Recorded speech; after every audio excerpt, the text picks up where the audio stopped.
Republic of Maldives is an archipelago of 26 atolls consisting of 1,190 coral islands and hundreds of sandbanks spread over the southern Indian Ocean. Only 200 islands are inhabited due to the geography, and with more than 200 islands developed as tourist resorts, agricultural and fishing farms, as well as industrial centers, namely fish canning and boat building. Maldives is a renowned holiday destination due to its fine, white sandy beaches, clear turquoise waters with colorful and rich aquatic life, and a hot climate. The island nation has a population of about 400,000 plus expatriates that add up close to 1/3 of the population. The capital, Malaya, is the most populous and congested island in the country. The ethnicity of Maldivians is of mixed heritage due to migrants, foreign invaders, passing merchants, and travelers from South and Southeast Asia, East Africa, Europeans, and most notably, Arabs. Though English is used and spoken extensively, the official language of Maldives is Divehi, a Sanskrit-based language with a unique mixture of languages such as Arabic, English, Hindi, Sinhalese, and Urdu.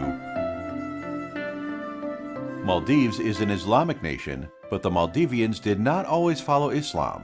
Historically, there are several accounts of the conversion to Islam by various historians and documents, such version of Ibn Battuta, Francois Pirard, Shihabuddin, H.C.P. Bell, Xavier Romero Frias, to name a few.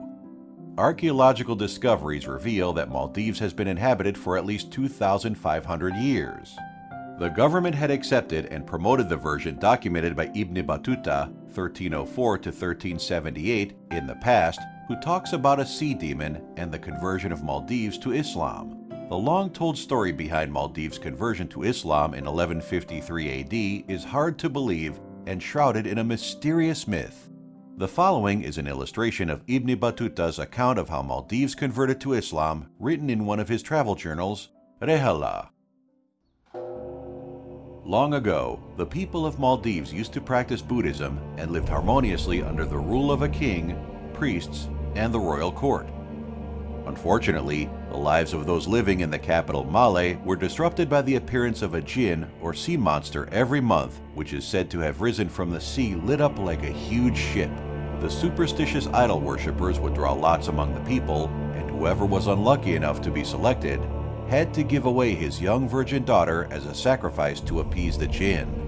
The chosen would be dressed up as a bride, adorned with jewelry, and left at the temple at night near the seashore at the Henvedu side of Malaya. When her relatives and others returned in the morning, the girl was found deflowered and dead. This practice went on for quite some time until the arrival of the Savior, an Arab Muslim traveler thought to be from Maghreb or Morocco. The Savior, Abul Barakat ul Barbari, stayed with an old widowed lady who had only one child, a young daughter. One day, he found the lady sobbing, an air of desolation in the house. When he inquired about the crying, he was told about the sea monster, Rannamaari, and that the lady's daughter was the chosen sacrifice that month. After some thought, Abul Barakat told the old woman that he will go in the place of her daughter. Abul Barakat was taken to the temple the next night, disguised as a woman. He did not have a mustache nor beard and was said to be fair and lean. Once left at the temple, he started reciting the Holy Quran and continued with his recitation even after he spied Rannamaari. When the sea monster came within the hearing distance of the Holy Quran, the monster roared and plunged back into the sea. Abul Barakat was still actively reciting the noble Quran when the old woman and the islanders came to fetch the dead body of the girl that was sacrificed. No one except the old lady knew it was Abul Barakat that went to the temple instead of her daughter. The people were quite astonished to see him there, quite alive and well. King Shanuraza was completely amazed and fascinated to hear the story of Abul Barakat's courage. The Moroccan spoke of Islam and invited the king to convert to the religion, but the king, though intrigued, asked him to remain in Malaya till the next month to see if Rannamaari comes back again, and if he is able to drive away the jinn, the king will embrace Islam. Abul Barakat remained among the natives as stipulated, and soon the heart of the king opened to the Islamic faith. The king, along with his family and members of the court, embraced Islam before the end of the month. When Abul Barakat was able to keep Rannamaari away the next month as well, the king, as promised, declared that everyone should convert to Islam. Soon after, temples were locked up and idols were broken down. By the royal decree, people of the island converted to Islam, and envoys were sent to other islands to spread the good word. The king changed his name to Al-Sultan Darmas Mohammed ibn Abdullah and was affectionately referred to as the Righteous King or Darmavanta King. After he passed away, Abul Barakat was married at the Meduziade in Malaya in an elegant tomb and is preserved by the government.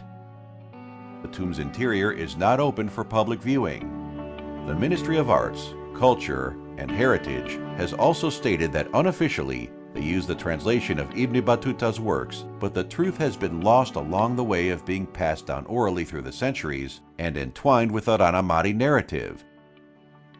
But the existence of a sea monster is not logical for most people to accept. I did not believe in Rannamaari as in the story. Well, the way the story has been told since the olden times, it is quite unbelievable, especially about a Rannamaari rising from the seas. Then Ibn Battuta's book mentioned things like that when the sea monster rises up, it was lit up, but these things are not logically believable. My belief here is that it was a drama or conspiracy carried out by people in the high levels. Based on the findings of a survey conducted, the most popular belief among the public is that Rannamaari was a hoax and the king was the perpetrator, a sexual deviant with power and a fetish for virgins. Many respondents to the survey also believed that it could be the priests or the priests along with the king and royal court. One surprising answer was pirates, which is possible as the sea monster is said to be lit up like a huge ship.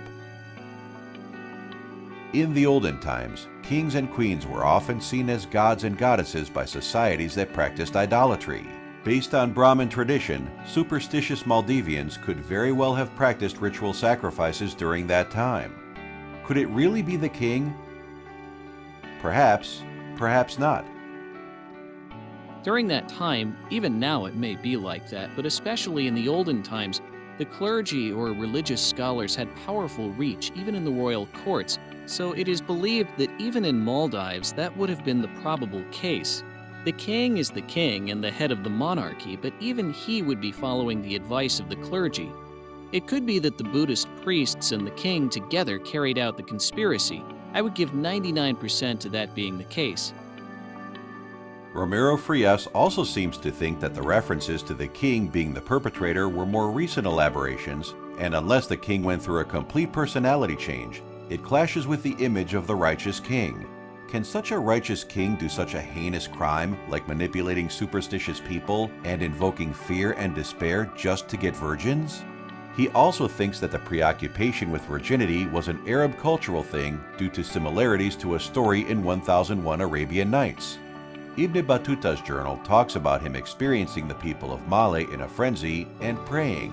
When he asked some people what was going on, some had gestured towards the sea, and Ibn Battuta had seen what appeared like a large ship all lit up. This incident had occurred apparently 5 centuries after the conversion to Islam and raises serious questions for those people who believe Rannamaari to be the king, for it is impossible for him to live for 5 centuries. It could be speculated that the people had seen a huge ship and simply confused it with the sea monster Rannamaari that their ancestors had spoken of. Could be a story weaved to hide something they were doing. I cannot say for definite that the king was a hardcore womanizer. He had other priorities and carried out his duties as well. It is hard to accept that he would have gone to such lengths to have a virginal female. Even the part of the story about the sacrifice of a virginal female is hard to accept because it specifies a virgin.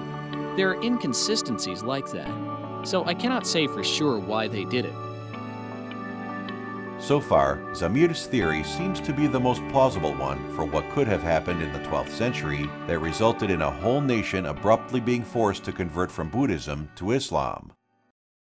Even if it is not the fully accurate story, it has been preserved throughout the history, and there must be some truths in the story for it to survive this long. When you look at it from a historical point of view, it is a very, very good story to tell and to carry forward to the future generations. As myths are also in a way intertwined with the history, but it should come more as history. The story has come in oral tradition, even if logic or reality was not much, and it is also taught in schools. So whether history or myth, I would like the story to be carried on.